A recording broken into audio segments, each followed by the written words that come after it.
스위치2 어떻게 즐기고 계신가요? 누군가는 마리오 카트 월드나 동키콩 바난자 같은 신작하면서 누군가는 젤다 같은 게임 더 좋은 그래픽으로 하면서 스위치2 출시 첫 해를 행복하게 보내셨을 텐데요. 진짜 시작은 이제부터가 아닐까 싶습니다. PC게임, 플스게임이랑은 또 다른 닌텐도 매직을 보여줄 신작은 과연 어떤 게 있을지 2026년에 나오는 최고의 스위치2 게임 기대작 쌈박하게 탑10 픽해봤습니다. 자, 잠시 시작해볼게요.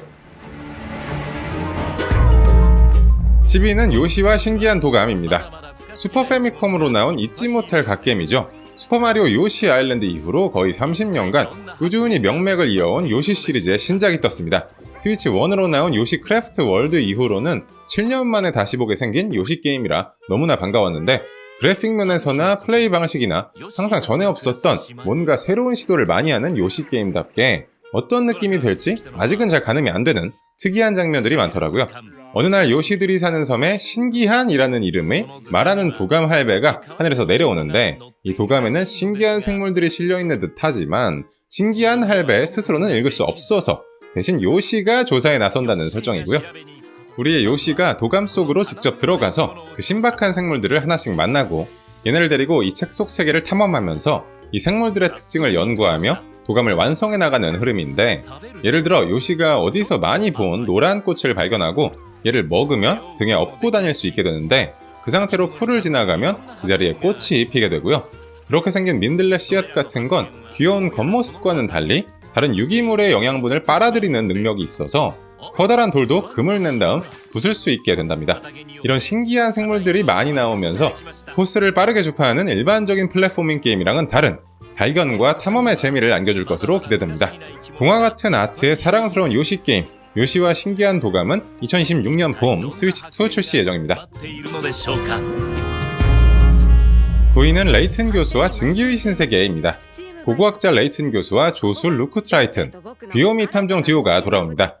이렇게 귀여운 캐릭터랑 스팀펑크풍의 독특한 분위기 플러스 이상한 사건에 휘말리고 수수께끼를 하나씩 풀어나가는 독특한 게임성으로 좌뇌 굴리는 거 좋아하는 사람들한테 깨알같은 즐거움을 선사하는 전통 있는 시리즈인데 참으로 오랜만에 다시 만나게 돼서 감개무량하고요.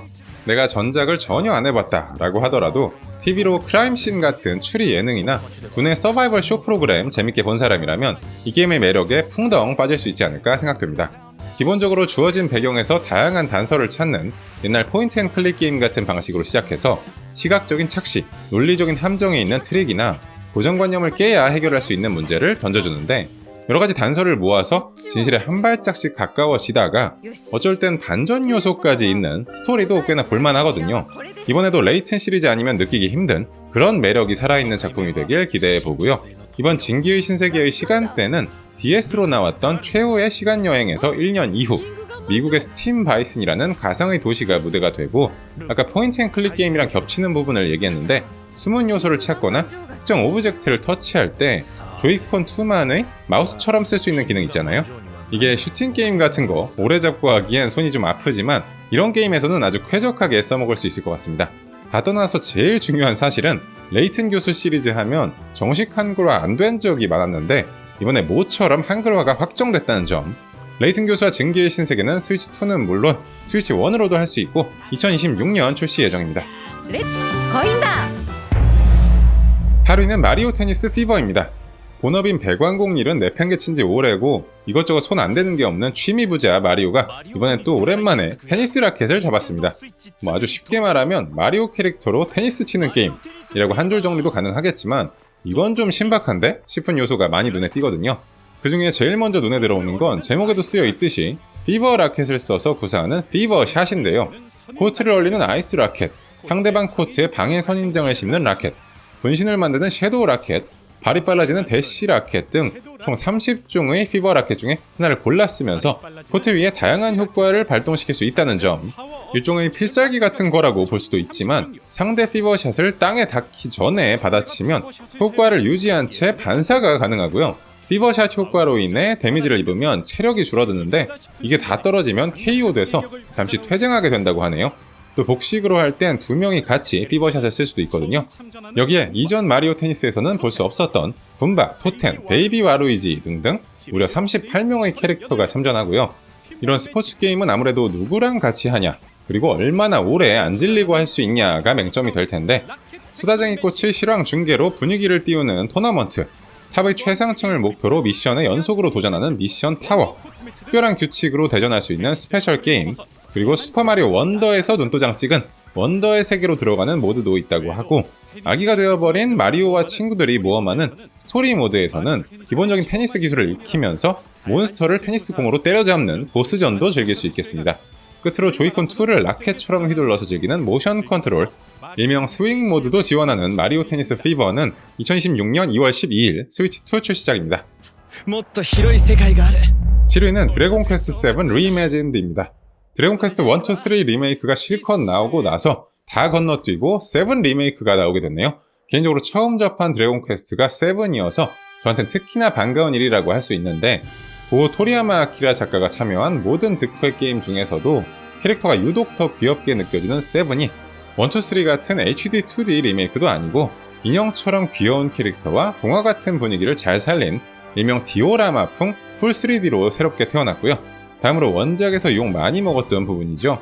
3시간을 플레이해야 겨우 첫 번째 전투를 하게 되는 처지는 도입부를 싹 다 뜯어 고치면서 할 게임도 많고 할 일도 많은 현대게이머 기준에 맞게 접근성을 높인 점도 관전 포인트 되시겠습니다.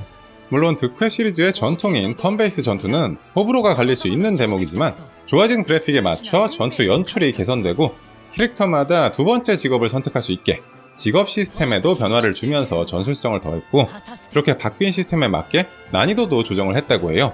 체험판을 하면서 너무 쉽지도 너무 어렵지도 않게 확실히 밸런스에 신경 썼다는 인상을 받았고요.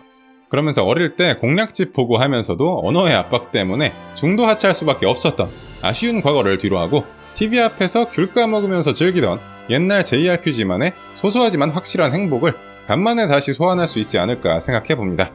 드래곤 퀘스트 7 리이매진드는 2016년 2월 5일 출시작입니다. ドラゴンクエスト7 6위는 리듬 천국 미라클 스타즈입니다. 그동안 나온 수많은 리듬 게임 중에서도 특히 기억에 남는 리듬 천국이 복귀를 신고했습니다. 전작들과 마찬가지로 유명 J-POP 프로듀서 층쿠가 이번엔 암투병을 이겨내고 돌아와서 만드는 신작이라 뭔가 더 감개무량한 느낌이 들고요. 특유의 톡톡 튀는 비주얼 아트랑 뽀짝뽀짝 경쾌한 음악이 이번엔 또 얼마나 다채롭게 쏟아질지 기대를 모으는데요. 게임 방식은 나오는 음악의 리듬에 맞춰서 버튼을 누르거나 터치 아니면 모션을 취하는 건데, 화면이 전환될 때마다 각기 다른 디자인과 패턴의 일종의 미니게임 같은 게 쏟아지는 거죠. 한국에서도 화면이 휙휙 넘어가면서 플레이 방식이 왔다 갔다 하니까 지루할 틈 없이 적절한 텐션으로 쫄깃하게 즐길 수 있거든요. 악보를 보면서 여러가지 노트를 입력해야 되는 일반적인 리듬 게임이랑은 결이 다르게 그냥 박자만 잘 맞춰서 버튼 하나씩만 누르면 되니까 막 엄청난 순발력을 요구하는 것도 아니고, 어려운 곡은 노트를 암기해야 되는 그런 과정도 필요 없죠. 그만큼 누구나 쉽게 할 수 있는 접근성이 킬포인트고요. 다만 이 게임의 생명인 박자 하나만큼은 꽤 엄격하게 보거든요. 특히 퍼펙트 판정이 아주 칼 같아서 이게 적절한 긴장감을 유지시켜주는 장치가 됩니다. 단순하면서도 독창적인 플레이 방식, 그리고 개성 넘치는 아트와 음악으로 EQ를 물씬 자극하는 둘도 없는 남녀노소 모두의 리듬 게임, 리듬 천국 미라클 스타즈는 2026년 출시 예정입니다. 5위는 포켓몬 포코피아입니다. 포코피아라고 쓰고 포켓몬 빌더즈라고 읽는 게임. 인적 없는 곳에서 혼자 튀어나온 메타몽을 주인공으로 이상해 씨를 만나서 풀 씹는 기술을 배우고, 꼬부기를 만나서 물 뿌리는 기술을 배우고, 그러면서 점점 더 많은 포켓몬을 만나고 기술을 배우면서 작물도 기르고 집도 짓고 마을을 점차 키워나가는 샌드박스 힐링 게임이고요. 누가 봐도 드래곤 퀘스트 빌더즈 내지는 마인크래프트 돋는 그런 게임인데, 아니나 다를까 포켓몬 게임 전속 개발사인 게임 프리크 외에도 코에이 테크모가 같이 만드는 게임이라는 점, 드래곤 퀘스트 빌더스 2 개발에 참여한 오메가 포스가 같이 작업을 하고 있다고 해서 더욱 기대가 되고요.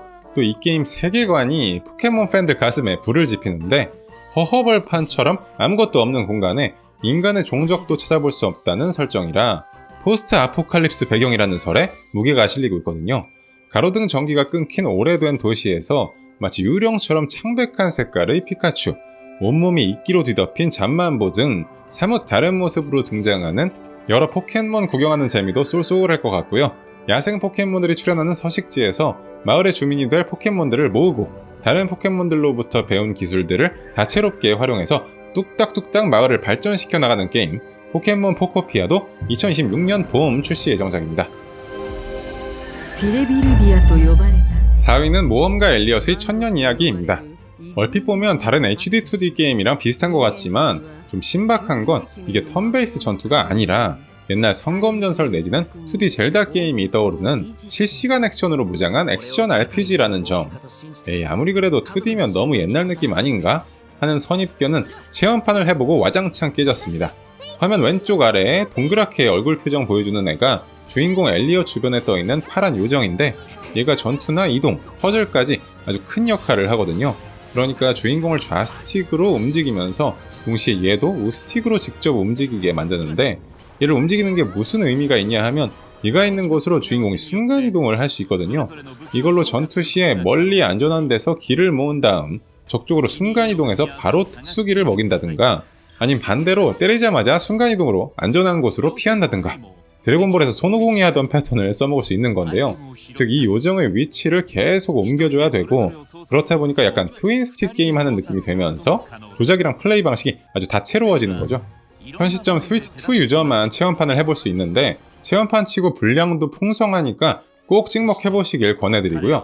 던전 레벨 디자인이랑 길찾기 퍼즐이 상당히 짜임새 있고 난이도 하드로 놓고 하니까 보스전 같은 데선 잠시도 방심할 틈 없이 정밀한 조작을 요하는 긴장감 넘치는 전투 즐길 수 있었거든요. 활을 쏘거나 폭탄을 던지면서 내 방식대로 헤쳐나갈 수 있는 보기보다 훨씬 자유도 높은 전투라고 할 수 있고 보스를 깨면 주는 새로운 무기도 성능이 기가 막혀서 아주 만족감 높더라고요. 참고로 요정까지 직접 조작하는 게 부담스럽다면 두 명이 같이 하면서 EP가 요정을 조정할 수도 있는 게임 모험가 엘리엇의 천년 이야기도 2026년 출시 예정입니다. そこにある 3위는 친구모아 아일랜드 두근두근 라이프입니다. 이번에는 13년 만에 돌아오는 친구모아 아파트의 후속작입니다. 이 시리즈는 약간 닌텐도 버전 심즈 같은 건데 내 마음대로 미 캐릭터를 만들어서 이 게임 세계에 풀어놓고 얘네 사는 모습을 전지적 작가 시점으로 관찰하면서 필요할 때 밥을 주거나 옷을 사주거나 인테리어를 바꿔주는 등 조금씩 개입도 하고 또 어떻게 되는지 보고 하는 식이죠. 여기서 핵심은 심즈보다 더 본격적으로 병맛이 들어간다는 건데 내가 좋아하는 영화배우, 걸그룹, 보이밴드 mem버나 만화 캐릭터든 뭐든 마음대로 만들고 그리고 나서 나나 내 가족, 친구 캐릭터도 만들어서 한 대 풀어놓은 다음 지들끼리 꽁냥꽁냥 어떻게 사는지 팝콘각 나오는 관전잼을 즐길 수 있고요. 그러다 내 가족이나 친구가 유명인이랑 결혼하고 애 낳는 것도 볼 수 있는 묘한 판타지가 있거든요. 이게 이제 더 이상 아파트 단지 수준이 아니라 아예 바다에 떠있는 섬 하나로 스케일이 커졌고요. 미 캐릭터도 훨씬 디테일을 살려서 외모를 만들 수 있고 뿐만 아니라 성격과 목소리까지 고를 수 있다는 점. 미 캐릭터는 이제 각자의 단독주택에 거주하며 활동 반경이 넓어진 만큼 얘네가 이용할 수 있는 시설도 대폭 늘어날 것으로 전망이 되는데요. 이 섬의 관리자라고는 하지만 사실상 신이 된 것처럼 내가 만든 캐릭터들이 무슨 골 때리는 짓을 하는지 두근두근 지켜보다가 킥킥거리면서 웃게 될 게임 친구모아 아일랜드 두근두근 라이프는 2016년 봄 스위치 1, 2 출시 예정작입니다. 2위는 파이어 엠블럼 만자천홍입니다. 이번엔 근본 SRPG 파이어 엠블럼 신작입니다. 최초 공개 트레일러는 제일 먼저 관중의 열기로 가득 찬 거대한 투기장을 비춰주고 신위 법왕이라 불리는 남자가 다그시온 대검투제의 개막을 선언하며 시작을 했는데 바로 이 대검투제의 출전을 목표로 하는 4인의 전사가 파이어 엠블럼 만자천홍의 주인공 되시겠습니다. 아버지를 구하겠다는 일념으로 나선 소년 카이, 많은 군사를 이끄는 고귀한 여성 세오도라, 단정한 얼굴과 긴 머리가 특징인 검사 디트리, 그리고 매력적인 춤으로 시선을 사로잡는 여성 레다를 중심으로 다양한 캐릭터가 등장하면서 격렬한 전투와 장대한 모험을 그릴 전망이고요. 전작이 2023년 나온 파이어 엠블럼 인게이지인데 기존 파임 캐릭터들이 정령 같은 형태로 대거 등장하는 인게이지도 나름 매력은 있었지만 어디까지나 외전 같은 포지션에 속하는 게임이고 무엇보다 빨강, 파랑, 반반 염색 주인공이라는 무리수에 항마력 달리는 대사, 스토리 전개가 호불호 크게 갈렸는데 이번엔 보다 진지한 근본 파이어 엠블럼 분위기로 복귀하는 것 같아서 안정감이 듭니다. 사자성어로 지은 부제와 트레일러 내용상 분위기, 그리고 건축물이나 문장 모양도 어디서 많이 본 것 같은데 결정적으로 트레일러 마지막에 소티스의 성인 모습이 나오면서 근래 가장 성공적인 파임이었던 풍화설월과 세계관을 공유하는 게 확실시 되거든요. 파엠 특유의 짜임새 있는 전투는 물론이고 울긋불긋한 여러가지 빛깔이라는 만자천홍의 뜻처럼 각양각색의 주인공 넷이 그려낼 스토리에도 기대를 걸어보는 파이어 엠블럼 만자천홍은 2016년 스위치2 출시 예정입니다. 1위는 더스크 블러드입니다. 형이 왜 거기서 나와? 모두가 기다리던 블러드본 리메이크, 블러드본 후속작에 대한 프롬 소프트웨어의 대답은 이 스위치2 독점작이었습니다. 거장 미야자키 히데타카가 직접 개발을 총지휘하며 고를 수 있는 캐릭터는 10명 이상이고 커스터마이징을 더해 자신만의 캐릭터로 꾸밀 수 있답니다. 얘네가 전부 혈족이라는 일종의 흡혈귀 종족인데 어떤 이유로 인해 인류의 황혼 시기에 소환돼서 시작의 피를 두고 싸우게 된다는 설정이고요. 인간의 힘을 훨씬 상회하는 흡혈귀들인 만큼 높은 곳으로 뛰어오르거나 공중을 박차고 나가는 등 이전 프롬 게임보다 더 역동적이고 대담한 액션을 선보이고 배경도 불본의 빅토리아 시기 고딕 양식뿐만 아니라 열차가 다니는 근대까지 넘나드는 세계관이라는 점. 게임 방식은 최대 8명까지 참여 가능한 PVPVE인데 승리 또는 패배 후 다시 거점으로 돌아오는 방식, 즉 익스트랙션 슈터 같은 구석이 있더라고요. 기본적으로 최후의 1인을 가리는 배틀 로얄을 골자로 하되 상황에 따라 강력한 보스가 등장하면 이를 잡기 위해 플레이어끼리 협력하기도 하고 중간중간 여러가지 특별한 이벤트가 발생한다고 해요. 그리고 누구한텐 누구를 죽이는 임무, 누구한텐 누구를 지키는 임무, 이렇게 짝을 지어주기도 하고 결과적으로 이런 걸 완수하면서 승점을 따고 그 승점에 따라 최종 승패가 결정된다고 하거든요. 들으면 들을수록 참 복잡하고 새로운 게임이 될 것 같은데 미야자키 히데타카 그분이 직접 디렉터를 맡은 건 엘든링 이후 처음이기 때문에 대체 어떤 신박한 물건이 나올지 너무 궁금한 최고의 기대작 더스크 블러드는 2016년 스위치2 출시 예정입니다. 여기까지 2016년 최고의 스위치2 게임 기대작 탑10 픽해봤습니다. 이 순위랑은 별도로 2016년이 공교롭게도 젤다의 전설 40주년을 맞는 해란 말이죠. 그래서 물론 GA2용이 나온 지 얼마 안 되긴 했지만 티저 영상이든 뭐든 좋으니까 대망의 젤다 신작 소식도 하나 시원하게 터져주길 간절히 바라봅니다. 오늘 보신 게임들 중에 여러분을 제일 설레게 하는 건 뭔가요? 제가 미처 못 다룬 작품 중에서도 이게 왜 없나 싶은 꿀잼각 스위치2 신작이 있다면 마구마구 댓글 달아주시고요.